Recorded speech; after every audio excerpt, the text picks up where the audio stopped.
Kami dari kelompok 3 akan memaparkan materi kami. Pada materi kali ini, saya akan membahas mengenai kayu sebagai bahan bangunan yang akan terbagi menjadi 3 materi, yaitu materi pertama adalah karakteristik kayu, materi kedua adalah penggolongan kayu, dan materi ketiga adalah tugas kerajinan kayu.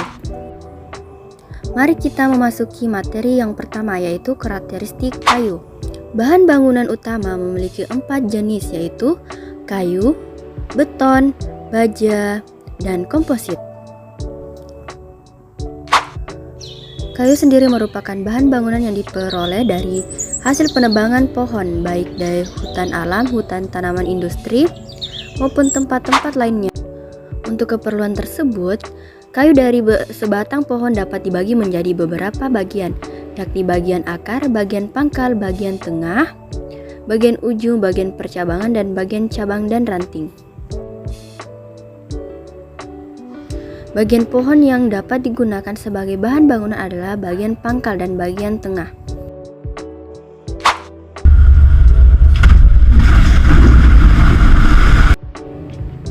Selanjutnya, bagian potongan batang pohon terdiri dari 7 bagian, yaitu 1. Kulit dalam, yang kedua kambium, yang ketiga kayu gumbal, yang keempat hati, dan yang kelima kayu teras, yang keenam lingkaran tahun, dan yang ketujuh kulit luar. Mari kita masuk materi kedua, yaitu penggolongan kayu. Kita dapat mengklasifikasikan kayu berdasarkan tingkat kekerasannya. Klasifikasi yang pertama adalah kayu keras dan yang kedua adalah kayu lunak. Bila sebuah kayu memiliki berat jenis besar atau tinggi, biasanya kayu tersebut masuk ke dalam klasifikasi kayu keras. Demikian juga sebaliknya. Kita dapat pula mengklasifikasikan kayu berdasarkan mutu, kekuatan, dan keawetan kayu serta penggunaannya pada bangunan. Pada klasifikasi ini terdapat 3 jenis kayu, mutu A, mutu B, dan mutu C. Berikut persyaratan mutu A. Kayu harus kedap suara atau kadar air kurang atau sama dengan 15%. Besar mata kayu tidak melebihi 1/6 lebar muka kayu atau tidak boleh lebih besar dari 3,5 cm. Kayu tidak boleh mengandung kayu gubal atau one flake yang lebih besar 1/10 lebar muka kayu. Miring arah serat maksimum 1/10. Retak arah radial tidak boleh lebih besar dari 1/4 tebal kayu, dan rentang arah lingkaran tumbuh tidak boleh lebih besar dari 1/4 tebal kayu. Sedangkan syarat mutu B adalah kayu kering udara dengan kadar air 15-30%. Besar kayu tidak melebihi 1/4 mata kayu. Kayu tidak boleh mengandung kayu gubal atau one flake yang lebih besar dari 1/10 lebar muka kayu. Miring arah serat maksimum 1/7. Retak arah radial tidak boleh 1/3 tebal kayu, dan retak arah lingkaran tumbuh tidak boleh lebih dari 1/3 tebal kayu. Klasifikasi kekuatan kayu didasarkan pada kekuatan lentur dan kekuatan tekan. Pada keadaan kayu kering, besarnya angka tegangan kayu dinyatakan dengan satuan kilogram per cm persegi. Berikut adalah klasifikasi kayu berdasarkan tingkat kekuatan kayu. Kelas yang pertama memiliki berat jenis lebih atau sama dengan 0,90 dengan kuat lentur lebih atau sama dengan 1100 kg per cm persegi dan kuat tekanan lebih dari 650 kg per cm persegi. Kelas yang kedua memiliki berat jenis 0,90 hingga 0,60 dengan kuat lentur 1100 sampai 725 kg per cm persegi dan kuat tekanannya 650 sampai 425 kg per cm persegi. Kelas yang ketiga adalah 0,60 hingga 0,40 dengan kuat lentur 725 sampai 500 kg per cm persegi. Kelas yang keempat adalah 0,4 sampai 0,30 dengan kuat lentur 500 sampai 360 kg per cm persegi dan kuat tekanan 300 sampai 215 kg per cm persegi. Kelas yang kelima memiliki berat jenis kurang atau sama dengan 0,30 dan kuat lentur kurang atau sama dengan 360 kg per cm persegi dan kuat tekan kurang atau sama dengan 215 kg per cm persegi. Faktor-faktor yang mempengaruhi keawetan kayu. Yang pertama adalah kelembapan, iklim atau cuaca yang dipengaruhi oleh air dan terik matahari, rayap dan serangga lainnya, serta perlakuan kayu dalam pemakaian sebagai konstruksi.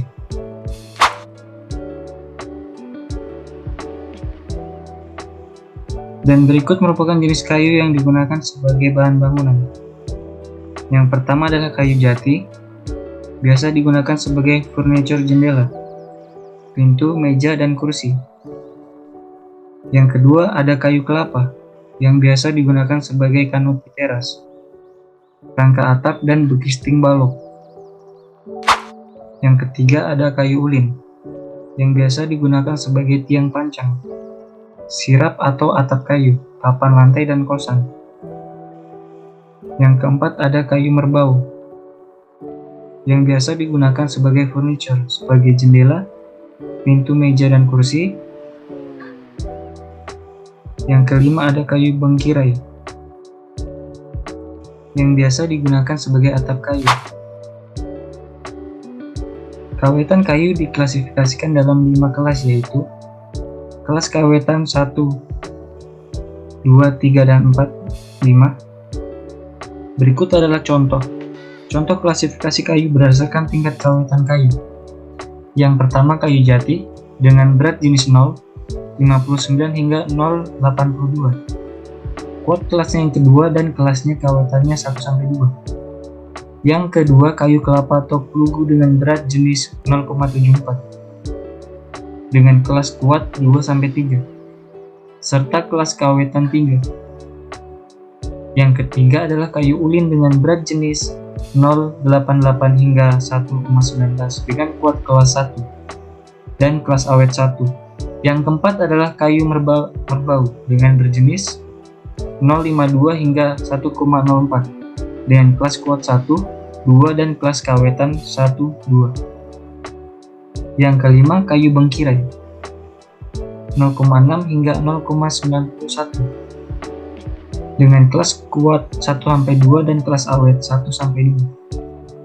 Yang keenam kayu meranti dengan berat jenis 0,29 hingga 0,96 dengan kelas kuat 2-4.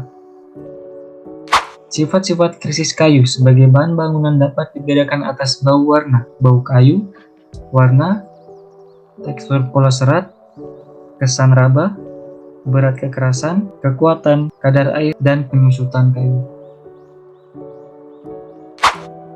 Menurut Frick dan kawan-kawan pada tahun 1999, tiap jenis kayu memiliki kuat tarik, kuat tekan, kuat geser, kuat lentur, kuat puntir, dan kuat belah. Mari kita memasuki materi ketiga, yaitu penggergajian kayu. Kayu hasil penebangan pohon yang masih dalam bentuk asli disebut kayu gelondong atau lup. Panjang kayu lup umumnya kurang dari 5 meter. Kayu lup kemudian ditanggalkan kulitnya atau sebagian besar kayu gubahnya. Ada yang berbentuk dulk dan bentuk papasan. Selanjutnya diangkut ke pabrik penggergajian. Sebelum dilakukan penggergajian, harus dirancang dimensi kayu penggergajian yang akan dihasilkan sesuai dengan keadaan kayu teras. Berikut adalah metode penggergajian kayu yang baik berdasarkan susut kayu. Yang pertama adalah plant swarming, yang kedua adalah quarter swarming, yang ketiga adalah typical swarming. Setelah mengetahui metode penggergajian kayu yang baik, berikut adalah ukuran-ukuran hasil penggergajian kayu yang dipakai pada umumnya.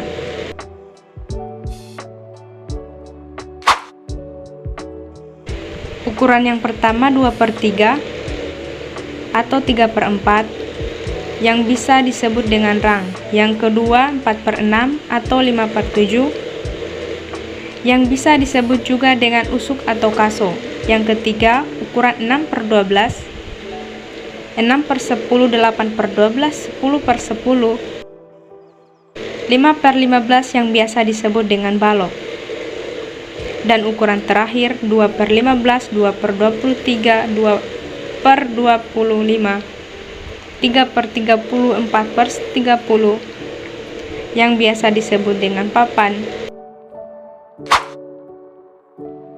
Sekian materi kita pada hari ini. Bagaimana menurut kalian? Sudah paham dong yang pastinya? Kalau begitu sekian dari kelompok kami, kelompok 3 ilmu bahan bangunan. Sekian dan terima kasih.